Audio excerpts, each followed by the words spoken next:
राजशेखर जी, ये अंतिम समय का वोटर टर्नआउट जो होता है, ये क्या, पहले तो मैं देख के सोच रहा था कि शायद ये किसी एक पार्टी के फेवर के लोग हैं जो अचानक निकल आए कि हमको आना है, पर यहां आशीष जी ने हमको दिखाया कि दोनों तरफ से लोग हैं और वो अंतिम समय तक पहुंचे, यानी कि बहुत अच्छे संकेत हैं ये लोकतंत्र के।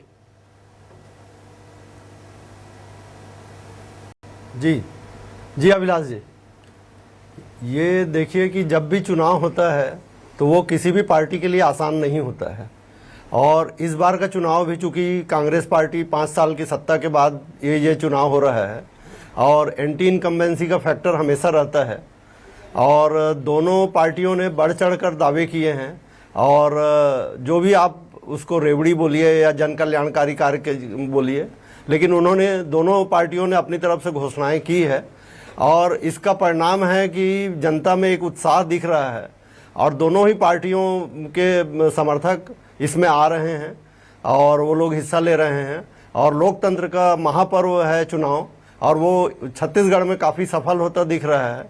मुझे लगता है कि कम से कम 60% वोटिंग यहाँ पर जरूर होगी। जी धन्यवाद।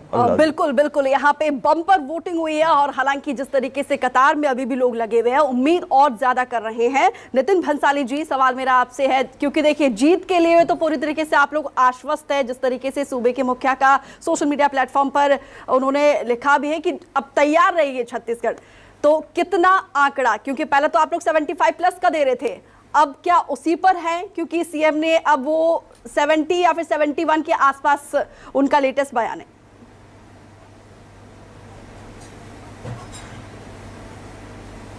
देखिए, भरोसा बरकरार, फिर से कांग्रेस सरकार, और अब की बार 75 पार, इसी नारे के साथ हम मैदान में हैं।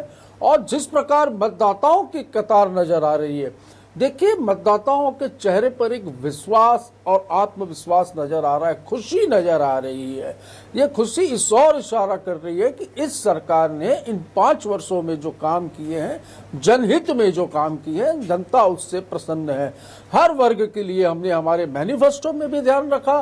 सबसे बड़ी बात यह है कि हमने 2018 में जो कहा वो किया, इसलिए जनता का विश्वास और भरोसा हमारे ऊपर कायम है, और हम जो है 75 पार, जो हमने एक लक्ष्य निर्धारित किया था, निश्चित तौर पर हम उसको अचीव कर रहे हैं। और एक दिवाली छत्तीसगढ़ की जनता मना चुकी है, और दूसरी दिवाली हम 3 दिसंबर को मनाने की पूरी तैयारी कर चुके हैं। ठीक है, रंजन जी हमारे साथ जुड़े हुए हैं। रंजन जी, देखिए हम देख रहे हैं कि ग्वालियर चंबल अंचल में बहुत दिलचस्प मुकाबला है, खासतौर से दिमनी से आज हम सुबह से देख रहे हैं कि वहां पे लगातार छोटी मोटी हिंसा की खबरें आ रही हैं। कभी 2 गुटों में विवाद हो गया, फिर गोली चल गई, पथराव हो गया, तमाम चीजें वहां पर ये चल रही हैं। और इंदौर से कुछ हमने देखा कि वहां विवाद हुआ है, जहां ज्यादा टसल थी वहां पर जबरदस्त विवाद है। तो क्या वाकई में मध्य प्रदेश में कांटे की टक्कर हो गई है, जैसा कि माना जो आ रहा था? अभी तक लोग तय नहीं कर पा रहे हैं कि किस करवट बैठेगा ये ऊंट।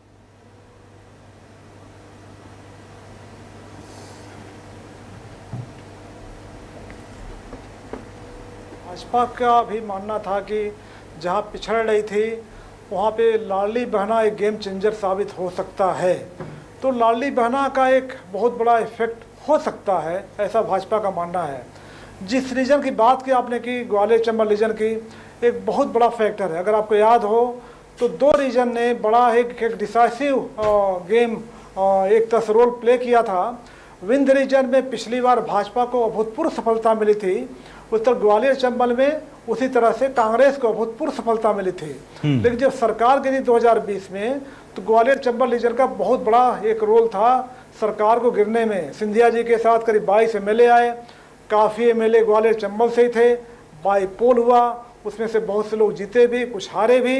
अब एक दूसरा लिटमस टेस्ट है कांग्रेस का कि जो उनको मैंडेट मिला था पिछली बार, क्या वाकई वो मेंटेन रख पाते हैं या फिर भाजपा को सफलता मिलती है। क्योंकि सिंधिया जी इधर हैं तो सिंधिया जी से आशा है, ये 22 MLA आए तो उनमें से बहुतों से आशा है, और उनको लगता है कि हमने ग्वालियर चंबल में लाडली बहना से एक हम इमेज को या जो सिचुएशन को पलट देंगे। तो एक बहुत बड़ा फैक्टर देखने में आएगा कि जो ग्वालियर चंबल है उसका रुख क्या होता है इस बार, बिंद का रुख क्या होता है, क्योंकि दोनों बहुत अपोजिट उस पे जा रहे थे, एंगल पे जा रहे थे। तो दोनों, और दूसरा जहाँ तक बात है हिंसा की, तो दिमनी जो क्षेत्र है हाई प्रोफाइल सीट है, वहाँ पे 3 तोमर कैंडिडेट खड़े हैं, तो तोमर का एक वोट बंटने का है, उसमें बीएसपी ने एक ब्राह्मण कैंडिडेट खड़ा किया हुआ है दंदोतिया जी को। तो जाहिर है बीएसपी को आशा है कि जहां डिवीजन होगा वोट का, तोमर वोट का, जहां पे वो 60 से 80 हज़ार वोट हैं, तो बीएसपी को फायदा हो सकता है। अदर जो प्लेसेज हैं ग्वालियर चंबल में, वहाँ भी टेंशन है। और पहले से जो हमने वहाँ पे विजिट भी किया था, तो एक तनाव है वहाँ पे, जातिगत तनाव भी पहले से है। एक मर्डर दिल्ली में पहले हो चुका था, एक और हिंसा का मामला, कुछ और छिटपुट हिंसा का खबरें आ रही वहाँ से। ठीक है। इसके अलावा हम अपने दर्शकों को बता दें कि खजुराहो में भी रात को जो है एक कांग्रेस विधायक के समर्थक की मौत हुई है, जिसको लेकर बड़ा बवाल वहां मचा हुआ है।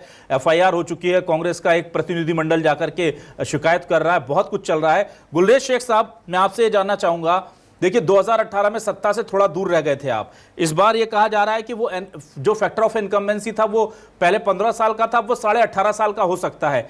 इसे काट करने के लिए सिर्फ लाडली लक्ष्मी काफी है क्या, या आपको लगता है और भी बहुत कुछ कर दिया इन 3.5 सालों में आपने? देखिए 2018 के बारे में तो मैं ये कहूंगा कि वो साल दूसरा था, ये साल दूसरा है।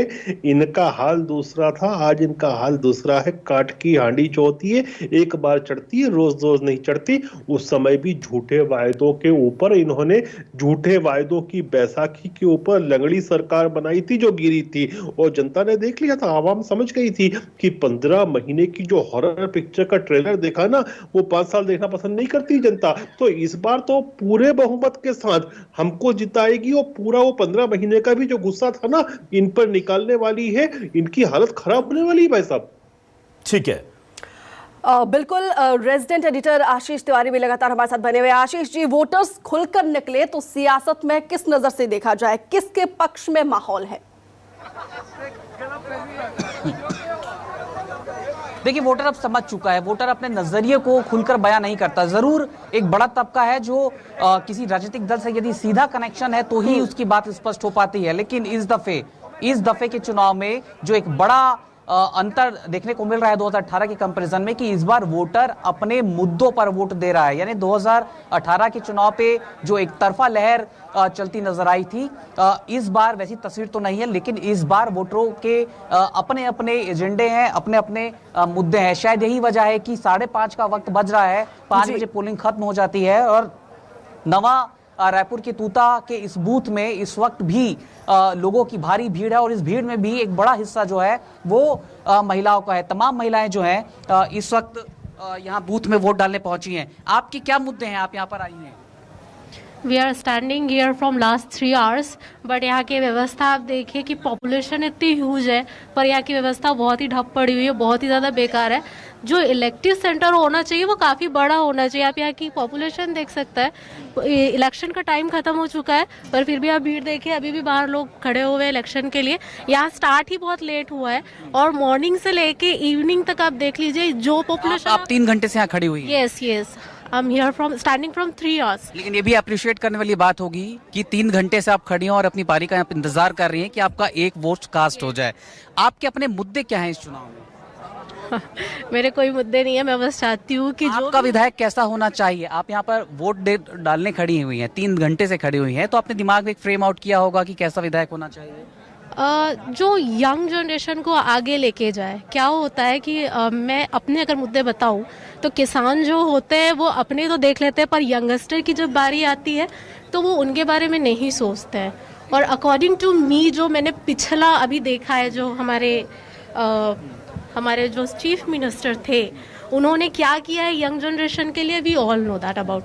सो मुझे लगता है कि इस बार गवर्नमेंट चेंज होनी चाहिए। सो मैं तो इसीलिए यहाँ हूँ कि मुझे बेस्ट चाहिए, जो पिछला था उससे अच्छा, क्योंकि हमें जो पिछला था उससे हमें कुछ नहीं मिला है।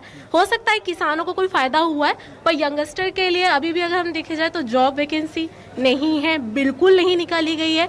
आई एम वेल एजुकेटेड, मैं PhD कर रही हूँ, मेरे मास्टर्स कंप्लीट हो चुके हैं, but now I am standing here that's only for कि मेरा जो CM हो वो बेस्ट हो, and I want something from my CM। देखिए ये ठीक एक है नजरिया। आशीष जी आपको रोकना चाहेंगे, इस बीच एक बड़ी खबर आ रही है। आशीष जी, हम चाहेंगे कि आप और ग्राउंड रिपोर्ट जो है उसे कंप्लीट करें, तब तक गरियाबंद से जुड़ी एक बड़ी खबर दीपिका हमारे दर्शकों तक पहुंचा रही है। बिल्कुल, सुरक्षा बलों पर नक्सली हमला हुआ है, IED ब्लास्ट की चपेट में आए जवान, और एक जवान के शहीद होने की खबर है। बड़े गोबरा से मतदान दल को निकालते समय ब्लास्ट हुआ है। आईटीबीपी जवानों ने रूट बदलकर मतदान कर्मियों को निकाला है। दुखद खबर, बेहद दुखद खबर है। और देखिए मैं आज चाह रहा था कि ये ऐसी कोई मनहूस खबर ना आए ताकि मैं गर्व से कह सकूं कि हमारे सुरक्षा बलों ने वहां पर हालांकि देखिए शहादत दी है। और जो मतदान कर्मी गए थे, देखिए उन गाड़ियों के आगे पैदल चल के हमारे जवान जा रहे हैं। आप इससे अंदाजा लगाइए कि इस एक एक वोट की कीमत क्या है।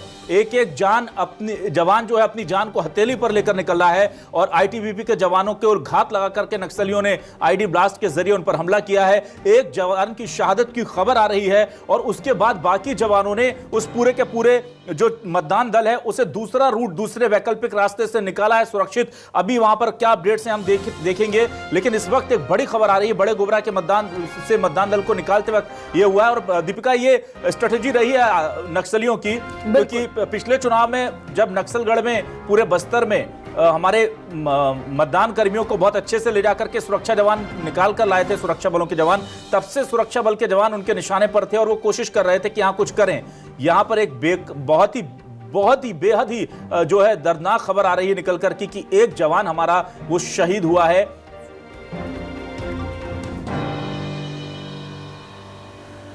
तो ये हम आपको बता दें कि छत्तीसगढ़ में देखिए जो मतदान है वो सिर्फ मतदान नहीं है, वो दरअसल लोकतंत्र को जिंदा रखने की एक लंबी जद्दोजहद है। और जो दर्शक छत्तीसगढ़ के चुनावों को पिछले कुछ दशकों से देखते आ रहे हैं वो जानते हैं कि यहाँ पर कितना खूनी इतिहास रहा है चुनावों का। और ऐसा नहीं कि सिर्फ कांग्रेस के पूरे एक फ्रंट लाइन लीडरशिप की शहादत हुई हो, बल्कि जवानों की अगर हम बात करें तो इतने जवानों ने यहां पर अपने प्राणों की आहुति दी है। और ऐसे में लोकतंत्र में इन जवानों को हम सलाम करते हैं, उनकी शहादत को सलाम करते हैं। हमारे साथ संवाददाता पुरुषोत्तम पात्रा जुड़े हैं गरियाबंद से। पुरुषोत्तम, किस तरह की खबर आ रही है? मतदान कर्मी सभी सुरक्षित हैं क्या? और क्या हमारी जो सुरक्षा बलों के साथ जो पूरी पार्टी थी वो सही सेफ ठिकाने पर पहुंच चुकी है?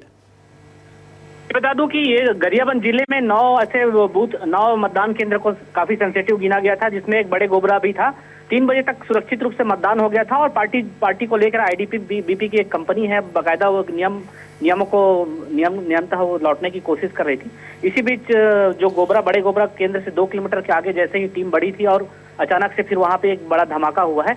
और इस धमाके के बाद से मोर्चा लेते हुए जवानों ने अपने आप को संभाला, जिसके बाद जो है टीम को दूसरे धमतरी जिले इलाके में डाइवर्ट करके उनको सुरक्षित पहुंचाने की खबर आ रही है। लेकिन इस बीच जो है एक खबर यह भी निकल के आ रही है कि इस धमाके के बाद से एक आईटीबीपी का एक जवान जो है शहीद हो गया है, लेकिन इसकी पुष्टि अभी तक किसी ने नहीं की है।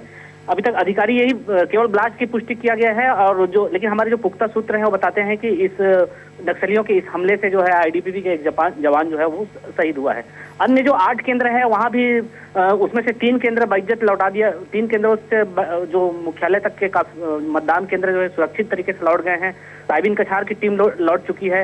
इस तरह से 2 और 3 और अन्य जो केंद्र है वहां से सुरक्षित लौट गए हैं। अभी तक 9 में से 5 केंद्रों से सुरक्षित जो है केंद्र लौट चुके हैं। 3 में जद्दोजहद जारी है और बड़े गोबरा में इस तरह से घटना का जो है निकल कर आ रही है। जी बिल्कुल पुरुषोत्तम, और क्या वहां पर उनके लिए बैकअप पार्टी या फिर कोई वैकल्पिक इंतजाम किए गए हैं? वहां पर फोर्सेस जा रही हैं और ये इस एरिया को क्या वहां पर सुरक्षा बल जो है अपने निगहबानी में ले रहे हैं पूरी तरह से? क्योंकि हम देख रहे थे कि पिछले समय ड्रोन के जरिए भी निगाह रखी जा रही थी ताकि ऐसी कोई घटना ना हो। क्या वो तमाम संसाधन, इक्विपमेंट, मशीनरी, सर्विलांस यूज हो रहा है वहां? बिल्कुल, निश्चित तौर पर यहाँ सारे प्रकार के जो इंटेलिजेंसी जो है या फिर इनकी तकनीकी तौर पे जितने भी सुरक्षा के इंतजाम किए जाने थे, सारे सुरक्षा यहाँ पे मौजूद हैं। पुलिस फोर्स का सारा जो ध्यान है वो आमा मोरा ओड जो है, जहाँ पे जो जिसे काफी सेंसिटिव माना जाता था, वहाँ सबसे ज्यादा ताकत जो है पुलिस ने वहाँ झोंक रखी थी, प्रशासन वहाँ झोंकी हुई थी। बड़े गोबरा में भी काफी सेंसिटिव था, रिपोर्टिंग भी आ रही थी कि यहाँ पे नक्सली सक्रिय हैं। इसके तहत जो है सीआरपीएफ के कंपनी के साथ साथ आईटीबीपी की भी कंपनी लगाई गई है। सीआरपीएफ पूरा बैकअप में वहाँ पूरा तैयार हुआ है। और ये भी सूचना आ रही है कि ये नक्सली फ्रंट में आकर इस तरह की वारदात, मतलब ये करतूत करने की कोशिश किया गया है। लेकिन अभी तक इसकी कोई आधिकारिक पुष्टि नहीं हुई है घटना की। हालांकि चाक चौबंद के सारे व्यवस्था है, तभी जो है टीम जो है दूसरी बैकअप टीम ने वहाँ पे मोर्चा संभाला और अन्य टीमों ने मतदान दल को तुमड़ी बाहर जो धमतरी जिला होता है वहाँ से सुरक्षित लेकर मैनपुर मुख्यालय पहुंचने की सूचना आ रही है। जी बहुत बहुत शुक्रिया पुरुषोत्तम आपका इस जानकारी के लिए। और आइए अब सीधे रुक करते हैं हम अपने एक खास पैनल का। हमारे साथ तमाम लोग जुड़े हुए हैं। गुलरेज शेख साहब के पास मैं आना चाहूंगा। गुलरेज जी, मध्य प्रदेश में लाडली बहनें कहा जा रहा है कि जिसे एक तरफा अगर वो वोट कर देंगी तो फिर से इतिहास रचने से बीजेपी को कोई नहीं रोक सकता, लेकिन यह भी कहा जा रहा है कि लाडली बहनों को शायद रोजगार के मामले में युवा जो हैं वो टक्कर दे देंगे। तो ऐसे में क्या लग रहा है, युवा आपके साथ जाएंगे बीजेपी के साथ? नहीं, बिल्कुल। देखिए, लाडली बहनें तो हमारी तरफ, हमारे पक्ष में मतदान कर ही रही हैं, लेकिन युवा भी हमारे साथ खड़े हैं। उसके 2-3 वजूहात हैं। उन युवाओं ने ये भी देखा कि जब 15 महीने की कमलनाथ जी की सरकार आई थी तो उनके स्किल डेवलपमेंट और रोजगार के लिए उन्होंने एक विजन रखा था। वो विजन ये था कि उनको बैंड बाजा बजाने की ट्रेनिंग देना, उनको गाइड हो चलाने की ट्रेनिंग देना। तो हमारा युवक ये नहीं चाहता, जबकि उसकी जगह हमने क्या किया है, सीखो और कमाओ योजना लाए, मतलब पेड इंटर्नशिप जो होती है जिसमें उनको स्टिपेंड भी मिलता रहे, अपनी स्किल्स को भी आगे ले जा सके। उनके लिए वो ये भी समझ रहे हैं कि जो कॉरिडोर्स बन रहे हैं, इकोनॉमिक जोन्स बन रहे हैं, 6 इकोनॉमिक कॉरिडोर्स बन रहे हैं, तो ये किसके लिए है? ये इन युवाओं के रोजगार के लिए है, इनके तरक्की और बेहतरी के लिए है। उन युवाओं ने ये भी देखा कि उस कालखंड में किस प्रकार से कोई रोजगार की बात नहीं होती थी, कोई इन्वेस्टमेंट लाने की बात नहीं होती थी, बात होती थी कि आईफा कैसे लाएंगे, नाच कैसे करवाएंगे, ये सब चल रहा था। तो मध्य प्रदेश की आवाम को भाई साहब ये नहीं चाहिए, उनको चाहिए विकास, उनको चाहिए तरक्की, उनको चाहिए रोजगार, उनको चाहिए शिक्षा। जी, और युवा ये भी जानते हैं, हम बताते हैं उनको कि केवल 6 मेडिकल डेंटल कॉलेज मिलाकर 6 थे यहाँ पर मध्य प्रदेश में। ये आप पूरे चुनाव में गिनाते रहे, बिल्कुल गुलरेज जी, लेकिन अब तो देखिए आपने जो कहा उसको जनता ने कितना स्वीकार किया, वो उसका फैसला हो गया है। मनोज बघेल जी, एडिटोरियल डायरेक्टर हमारे साथ जुड़ चुके हैं छत्तीसगढ़ के तमाम अपडेट्स के साथ। मनोज जी, देखिए गरियाबंद से एक नक्सल घटना में एक जवान की शहादत की अपुष्ट खबर हमने अभी अपने दर्शकों को दी है। कुल मिलाकर के आप ये बताइए कि वहां पर मतदान का प्रतिशत पिछली दफे से ज्यादा होने जा रहा है, कम होने जा रहा है, क्या लग रहा है? और अगर ज्यादा हो रहा है तो किसके फेवर में, कम हो रहा है तो किसके फेवर में जा सकता है? देखिए अभिलाष जी, अभी तक जो जानकारी आई, अंतिम आंकड़े नहीं आए हैं, लेकिन मैं जिस इलाके में मौजूद हूं वहां पर 60 से 65% के बीच मतदान होने की संभावना जताई जा रही है। तो इसको ये माना जा रहा है कि ये पिछले बार 2018 की तुलना में कम मतदान हुआ है, और कम मतदान जो है हमेशा जो है सरकार के फेवर में माना जाता है। ज़्यादा मतदान जब होता है तो सरकार के खिलाफ माना जाता है, एंटी इनकम्बेंसी उस समय ज़्यादा मानी जाती है। तो बहरहाल अभी ये केवल अनुमान है, और अंतिम आंकड़े 5:45 बजे के आसपास जो है मुख्य निर्वाचन पदाधिकारी रीना बाबा साहब कंगाले जो है वो प्रेस कॉन्फ्रेंस लेने वाली है, और उसमें ये पता चलेगा कि पूरे प्रदेश में मतदान का प्रतिशत क्या रहा है। लेकिन जिस इलाके में मैं हूँ वहाँ पर जो है सुबह के टाइम में बहुत ज़्यादा भीड़ जो है मतदान केंद्रों में दिखी, लेकिन दोपहर बाद जो है वो क्रमशः मतदाताओं की कतार छोटी होती गई, और शाम के समय आमतौर पे ये होता है कि जब 5 बजे मतदान का समय समाप्त होने वाला होता है तो उस समय बहुत सारे लोग जो परिसर के अंदर होते हैं वो वोटिंग करते हैं। लेकिन अभी तक मुझे ऐसा एक भी केंद्र नहीं दिखा जहां पर 5 बजे के बाद भी मतदान चल रहा हो। तो मतदान ओवरऑल जो है अभी कम हुआ है पिछले बार की तुलना में, ऐसा दिखाई देता है। और ये बताया जा रहा है कि त्यौहार के बाद बहुत सारे लोग जो है वो बाहर चले गए, घूमने चले गए। इसके अलावा बहुत सारे लोग जो है वो कामकाज की तलाश में महानगरों की ओर चले गए। तो ये कुछ कारण हो सकते हैं जिसके कारण थोड़ी सी वोटिंग कम हुई है। कुछ लोग हमारे साथ है, थोड़ी सी चर्चा कर लेते हैं मुंगेली के मतदाता जिन्होंने मतदान किया है। आप बताइए किस तरह का माहौल दिखाई? माहौल तो अच्छा है, दिख रहा है बीजेपी का है माहौल। अच्छा, हाँ। क्या युवाओं ने किस मुद्दे को लेकर वोट किया है? बीजेपी की ही कह रहे हैं। हाँ। आप गौरव, आप बताइए क्या लग रहा है इस बार? इस बार प्रदेश में कांग्रेस सरकार बनाएगी 75 पार पर, और उस 75 में एक मुंगेली से कांग्रेस का युवा प्रत्याशी जो विकास करेगा, इस पर मुंगेली की जनता ने वोट किया है। क्या लगता है, अभी तक तो पुन्नूलाल मोहले को कोई भी नहीं हरा पाया है, आप किस आधार पे ये दावा कर रहे हैं कि मुंगेली से जो है कांग्रेस का विधायक बनेगा? बहुत सालों से वो मुंगेली में राज कर रहे हैं, पर अब मुंगेली के मतदाता एक उनके ऊपर एंटी इनकम्बेंसी होगी कि वो क्षेत्र का विकास नहीं करा पाते हैं। है सरल स्वामी सब चीज उनके जी, पर क्षेत्र में युवाओं को कॉलेज चाहिए, रोजगार चाहिए, बहुत सारी चीजें चाहिए जो मोहल्ले जी कुछ नहीं करा सके। ना ही एक उद्योग की स्थापना, ना कृषि के क्षेत्र के उद्योग की स्थापना, बहुत सारे विषय है जिन पर हमारे युवा प्रत्याशी ने लोगों के बीच में जा करके बहुत ही अच्छा एक उनके बात में मोटिवेशन किया और उनके पक्ष में लोग वोट करें हैं, मुझे ऐसा लगता है। जी जी अभिलाष जी, तो आपने सुना अलग अलग दावे हैं। कुछ लोग बता रहे हैं कि भाजपा के पक्ष में मतदान हुआ है और कुछ बता रहे हैं कि कांग्रेस के पक्ष में मतदान हुआ है। अब देखना होगा 3 दिसंबर को किसका दावा जो है यहाँ पर सही साबित बिल्कुल बिल्कुल। राजशेखर चौबे जी, देखिए इस बार बहुत सारे नवाचार हुए हैं निर्वाचन आयोग की तरफ से और पार्टीज ने भी खूब एक्सपेरिमेंट किया है, लेकिन 2018 के मुकाबले इस बार का चुनाव आप किस तरीके से देख रहे हैं, क्या अलग है? राजशेखर जी आप बोलें उससे पहले मैं मनोज जी आपसे दरख्वास्त करूंगा कि कुछ और अपडेट्स आप ले लीजिए, तब तक हम यहां पर अपने दर्शकों को कुछ और नए रिपोर्टर्स के साथ जोड़ते जाएंगे। राजशेखर जी प्लीज आप कंटिन्यू करें।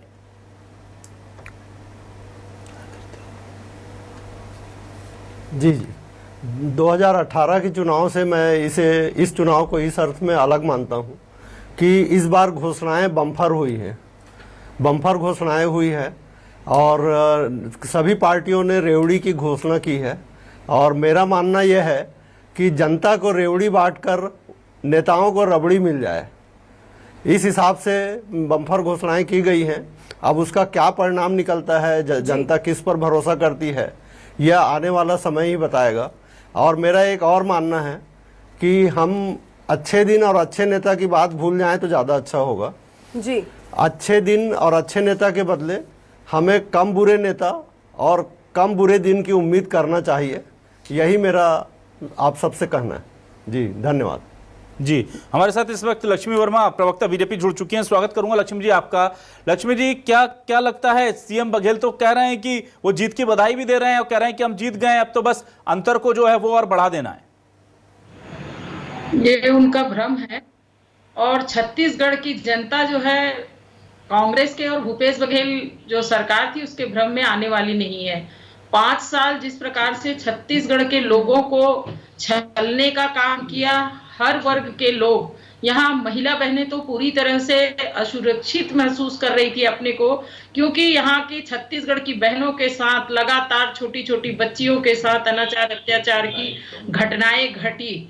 एक तरफ ये शराबबंदी का वादा करते रहे और इन्होंने दूसरी तरफ शराब को घर घर पहुंचाने का काम किया। निश्चित रूप से महिला बहनों के साथ जो इन्होंने छल किया है वो खासकर महिलाएं बिल्कुल बर्दाश्त नहीं करेंगी। एक तरफ ये महिला सशक्तिकरण का दावा करते हैं, लेकिन दूसरी तरफ अगर देखें तो 22,000 महिला बहनों को रेडी टू ईट योजना के माध्यम से जो आर्थिक उपार्जन कर रही थी उनको बाहर का रास्ता दिखाने का काम ये कांग्रेस की सरकार की है। तो इससे स्पष्ट परिलक्षित होता है कि कांग्रेस की सरकार महिला विरोधी है, युवा विरोधी है, क्योंकि युवाओं के भविष्य के साथ भी इन्होंने खिलवाड़ किया है। लक्ष्मी जी इस वक्त एक बड़ी अपडेट आ रही है, दीपिका वो अपडेट अपने दर्शकों तक पहुंचा रही है। बिल्कुल, छत्तीसगढ़ में 5 बजे तक 67% वोटिंग हुई है। धमतरी जिले में सबसे ज्यादा 79% और 5 बजे तक 67% मतदान। बिल्कुल, और पिछली दफे की तुलना में जो हमारे दर्शकों को हम लगातार हमारे संवाददाता और तमाम सीनियर्स बता रहे थे कि कम होगा इस बार वोटिंग परसेंटेज, वो देखने को मिला है। इस बीच में रंजन जी के पास आता हूं जल्दी से, फिर गुलरेज जी और फिर नितिन जी के पास आऊंगा। रंजन जी मुझे बताइए, वोटिंग परसेंटेज मध्य प्रदेश में अगर बढ़ता है तो वो किसके फेवर में जाता है, कम होगा तो किसके फेवर में जाएगा? क्या ये वर्जनाएं टूट गई हैं या अभी भी कमोबेश स्थिति वही रहती है कि अगर बढ़ता है तो वो कहा जाता है कि फैक्टर ऑफ इनकम्बेंसी का एक बड़ा कारक होता है?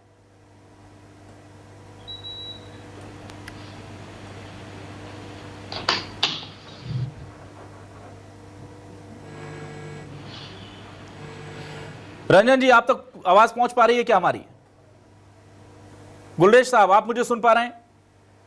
जी मैं सुन सकता हूं। गुलरेज साहब आपसे मैं ये जानना चाहूंगा, देखिए ये कहा जा रहा है कि कांग्रेस इस बार चुनाव में बहुत ज्यादा ये कह करके आश्वस्त थी कि इस बार जनता बीजेपी को हराएगी, हमें कुछ करना ही नहीं है, जनता ही हरा देगी, ये बार बार कांग्रेस कहती नजर आई है, क्या कहेंगे आप? मैं तो यही कहूंगा कि दिल को खुश रखने के लिए गाली भी एक ख्याल अच्छा है। मुंगेरी लाल के हसीन सपने कोई दिन दहाड़ा देखना चाहे तो उसका नाम कांग्रेस पार्टी रख दो तो कोई अतिशयोक्ति नहीं होगी, क्योंकि जनता हमारे साथ है। कांग्रेस अंदर से भी बिखरी हुई है, जमीन पे काम भी नहीं कर पा रही और ऐसे सपने देखने का हक सबको है। 3 तारीख तक देख लेने दीजिए। कितने का टारगेट लेके चल रहे सर आप? देखिए, मैं तो कल से ये बात कह रहा था कि 3/4, लेकिन आज जो स्थिति दिख रही है, मैं कहता हूँ 3/4 से भी कुछ ज्यादा बहुमत मिलेगा, मुझे बड़ा स्पष्ट नजर आ रहा है। ठीक है, नितिन भंसाली जी आपके पास आते हैं। नितिन भंसाली जी, क्या आप क्या कहना चाहेंगे? जिस तरह से परसेंटेज आया है वोटिंग का वो थोड़ा कम हुआ है, क्या ये आपके लिए एक अच्छा संकेत माने कि या आपको लगता है कि नहीं, ये कहा जाता है कि अब लोग इतने ज्यादा आलसी में नहीं कहूंगा वोटर्स को, लेकिन वो सोचते हैं कि जब ठीक चल रहा है तो क्या करना है वोट करके, जब बदलाव करना होता है तो वो घरों से निकलते हैं और बदलाव करते हैं। क्या ये संकेत आपके फेवर में जाता है कि वोटिंग परसेंटेज पिछली दफे से कम रहा? हालांकि हम नहीं चाहते, ना ही लोकतंत्र के लिए अच्छा है, पर क्या कांग्रेस इससे थोड़ी राहत महसूस कर रही है?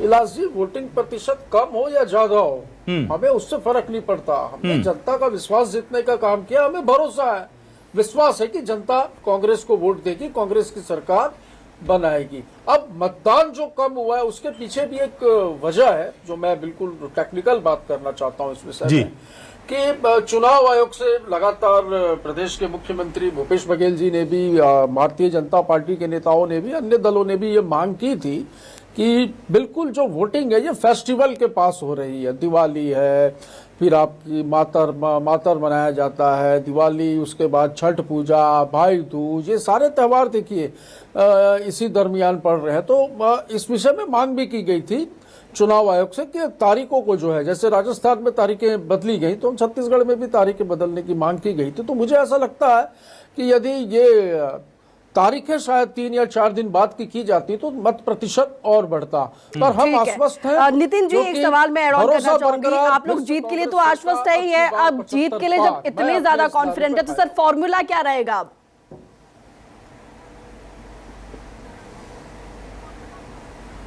विश्वास, विकास, जो कहा वो किया। इन 5 सालों में हमने हमारे मैनिफेस्टो में 2018 में जो वादे किए थे उसमें 98% वादों को हमने पूरा किया। यही वजह है कि जनता हम पर भरोसा कर रही है, जनता को हम पर विश्वास है, और फिर से इस बार हम सरकार बनाने जा रहे हैं। रंजन जी, आप हमें सुन पा रहे हैं कि आप तक हमारी आवाज पहुंच पा रही है?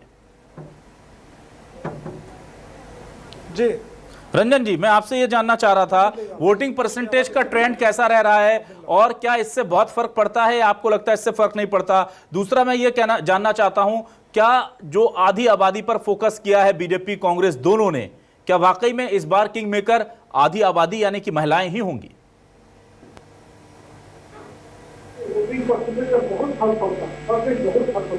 जी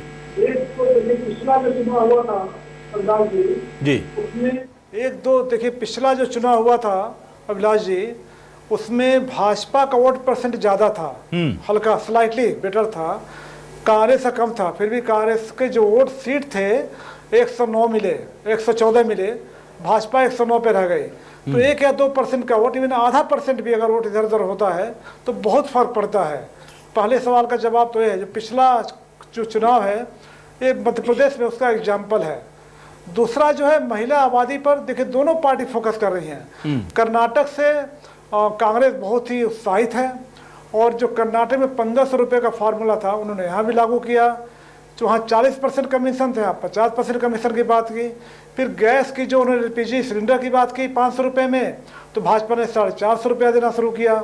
जो 1500 बात थी तो यहाँ पे भाजपा ने 1000 रुपये दिया, 1250 लाए हैं, और 3000 रुपये की बात की। तो जो आपका सवाल तो बड़ा मौजूद सवाल है कि पूरा अभी जो लड़ाई चल रही है कांग्रेस बीजेपी के बीच में महिला वोटर को लेकर चल रही है, कि जितनी ज़्यादा महिलाएं किसी पक्ष में आएंगी, जाहिर उनकी जीत सुनिश्चित है।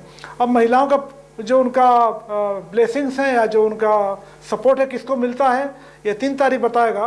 लेकिन आपका सवाल बिल्कुल सही है कि महिला आबादी बहुत बड़ा रोल प्ले करने जा रही है। 2013 देखा आपने, महिला आबादी ने जो लाली लक्ष्मी योजना थी उसकी वजह से, और भी जो महिला संबंधित योजना थी सरकार की, उससे भाजपा को मदद मिली है। अब कांग्रेस बीजेपी दोनों सामने हैं। इन्होंने गैस की बात की है, 1500 रुपये की बात की है, और एक बहुत बड़ा पिटारा आपके सामने आया है। तो देखना है कि महिलाओं का प्रसाद या जो आशीर्वाद किसको मिलता है। बिल्कुल बिल्कुल, इसी 3 तारीख का अब इंतजार रहेगा।